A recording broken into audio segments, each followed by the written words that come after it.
Sainte Marie, Maman bon Dieu, pour nous. Saint Michel, tout bon ange bon Dieu, pour nous. Saint Jean-Baptiste et Saint José. Bonjour tout bon frères, sœurs, mauriciens d'ici et d'ailleurs. Merci de nous rejoindre nous dans le programme Un Saint chaque jour.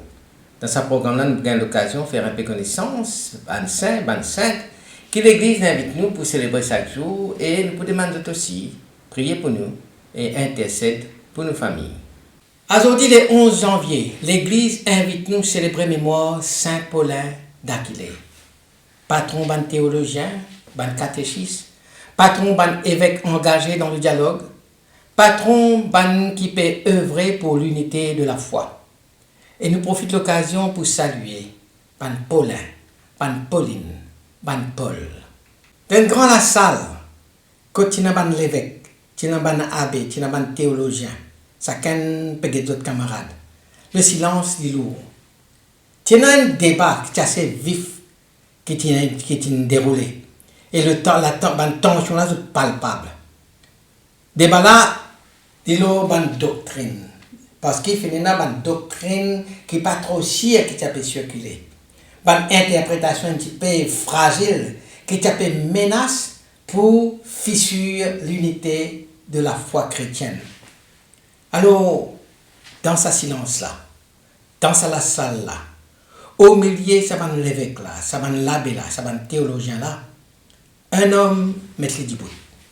Sur la voix, il n'est pas ni une voix criante, ni agressive, mais il est calme, ferme seulement, porté par l'autorité qui n'est pas de la force, mais de la lumière intérieure. Il n'est pas brandi aucune menace. Il n'a pas fait aucune condamnation hâtive, mais de choisir une autre qualité d'arme, la clarté. Il peut faire l'argument avec une clarté. Il peut expliquer avec patience et il peut éclairer ce débat avec une charité profonde.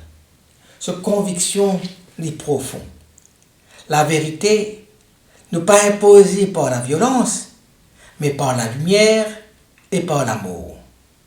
Sa geste discret en apparence, lui prenant un impact décisif pour l'avenir de l'Église. Cet homme, c'est Paulin d'Aquilée, patriarche, poète, théologien, artisan d'unité dans un temps troublé. Ses paroles enracinées dans la foi et la raison pour venir un rempart contre une division et un phare, la lumière pour une génération qui va venir après. Saint Paulin fut né en 740, probablement en Italie du Nord, à une époque de profonde récomposition politique et religieuse de l'Europe. Il vit au temps de Charlemagne, quand l'Église peut jouer un rôle central dans l'unification culturelle et spirituelle de l'Occident. Mais seulement l'ignorance religieuse, une hérésie et une tension entre un peuple qui finit récemment christianisé peut constituer un défi majeur. Alors, Paulin est formé par les grandes écoles de son temps et sur l'intelligence et sur piété, attire l'attention de Charlemagne lui-même. Paulin, ce n'était pas un homme de confort intellectuel. Il était vivant dans une époque où, la foi est mal formulée, il est capable de déchirer le peuple tout entier. Alors, il supporte le poids de sa responsabilité-là. Nommé patriarche d'Aquilée en 787, il hérite un territoire marqué par une invasion, par un conflit et par la foi du peuple qui est encore fragile. Sa vulnérabilité, c'est qu'il, en tant que pasteur, il est bien confronté à une population à peine évangélisée, parfois méfiante et parfois violente. Alors, il sillonne ce diocèse, il forme un clergé et il peut écrire sans relâche. Ce sacrifice, c'est un sacrifice silencieux. Il peut fatiguer, il peut faire face à l'incompréhension. Il peut, sa solitude intellectuelle qu'il bien vive par lui-même. Pourtant, il persévère parce qu'il est convaincu que l'évangile bizarre qui dit moun comprend li, pas seulement répète li comment dire un ban perroquet. Le moment clé de la vie de Saint Paulin, il jouait dans le cadre d'un grand concile qui l'Empire carolingien, c'est-à-dire depuis Charles, les rois qui depuis Charlemagne, fin mettait. Et ça concile là justement, je peux essayer amène une certaine unité dans l'Église. L'Église, ça peut traverser en ce moment-là une crise doctrinale. Tenant ce qu'on appelle l'adoptionnisme. L'adoptionnisme, c'est une hérésie subtile qui prétend qu'ils hésitent, qu'ils adopté dans son humanité et qui c'était que le fils adoptif de Dieu. Et ils remettent en cause la pleine divinité du Christ. Ça l'idée là, il est séduisant pour certains esprits, mais il menace le cœur même de la foi chrétienne. Imaginez un coup où refuse la divinité du Christ et vous dire comme ça c'est simplement le fils adoptif de Dieu, mais ça lui met nous la foi en bas là-haut tout de suite. Alors Paulin, évêque d'Aquilée, il n'est pas tiré comment dire un spectateur.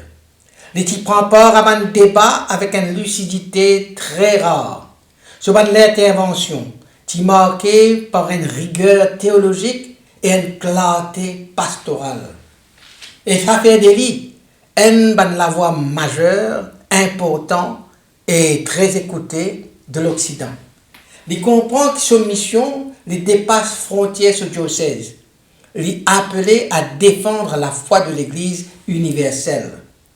Dans mon concile, Paulin n'est pas content qu'il simplement condamne Banéraire, mais il propose une vision positive, lumineuse du mystère du Christ, vrai Dieu et vrai homme. Ce rôle est décisif pour préserver l'unité doctrinale et pour renforcer la cohésion de la chrétienté.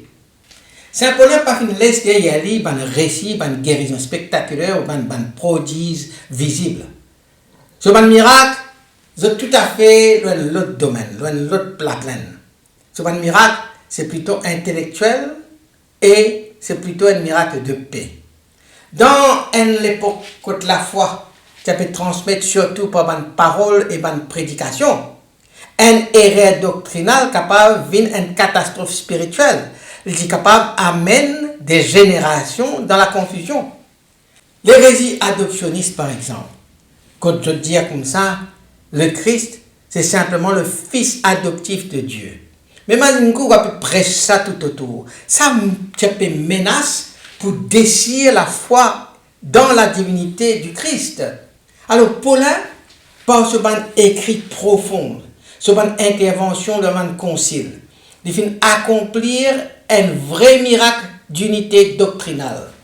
Grâce à lui, des régions entières retrouvent la foi solide, la foi cohérente, capable pour résister à une division future. Ce n'était pas un miracle éclatant, mais un miracle durable, celui de la vérité qui éclaire et qui rassemble. Ce œuvre poétique, ce œuvre liturgique, c'est aussi un don précieux. Par ce cantique, par ce la prière composée, par ce poème, les films, comment dire, faire la beauté rentre dans la vie spirituelle. Les films montrer que la poésie est capable d'un chemin vers Dieu. Ainsi, Paulin est un artisan de paix et de lumière. Un évêque qui est capable d'unir la rigueur de la pensée avec la douceur de la prière. Saint Paulin mort en 802 et il laisse derrière lui un héritage immense. Un texte théologique qui consolide la christologie de la tradition orthodoxe. Un poème, un cantique, un hymne qui nourrit la liturgie. Une réforme pastorale qui renforce la vie chrétienne dans un diocèse. Il reste dans l'histoire comme un évêque pont, capable pour relier une culture, un peuple et une intelligence autour de la foi. Son nom il reste associé à l'époque quand la clarté doctrinale était vitale pour l'unité de l'Église. Paulin n'est pas de période de la gloire, mais il offert à l'Église un trésor, la vérité vécue dans la charité. Saint Paulin d'Aquilée est étonnamment actuel aujourd'hui. Nous vivons dans le monde fragmenté, que le dialogue peut crisper, que la vérité est souvent caricaturée ou bien instrumentalisée.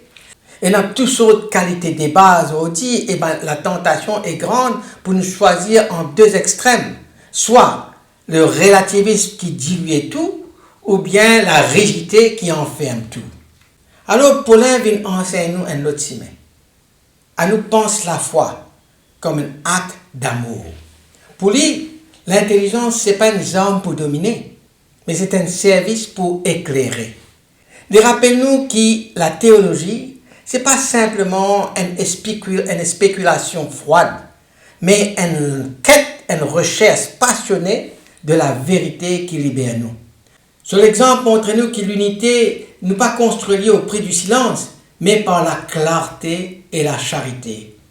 C'est un modèle pour tout ban qui péchèrent pour réconcilier fidélité à la foi, ouverture au dialogue et profondeur intellectuelle. Dans un monde où la communication est rapide et superficielle, Paulin invite nous à la patience, à la rigueur et à la paix. Les dialogues encore aujourd'hui, pas besoin de perdre la vérité, parce que la vérité c'est la lumière.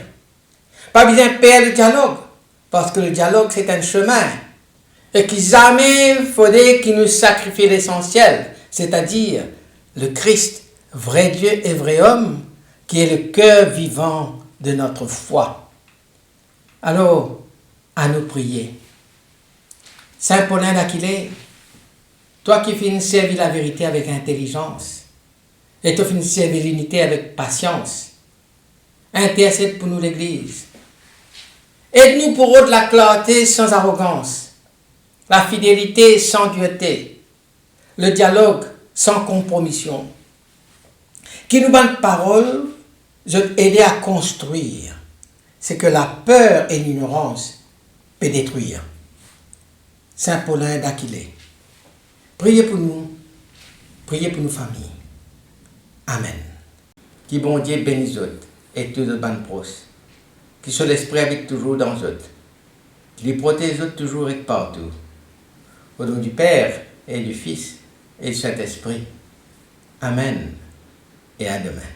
Saint-André et Saint-Matthieu, priez pour nous. Saint-Jean, Saint-Marc et Saint-Luc, Priez pour nous, priez pour nous, priez pour nous.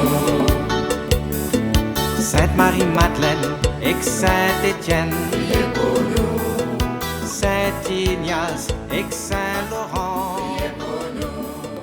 Sainte-Perpétue.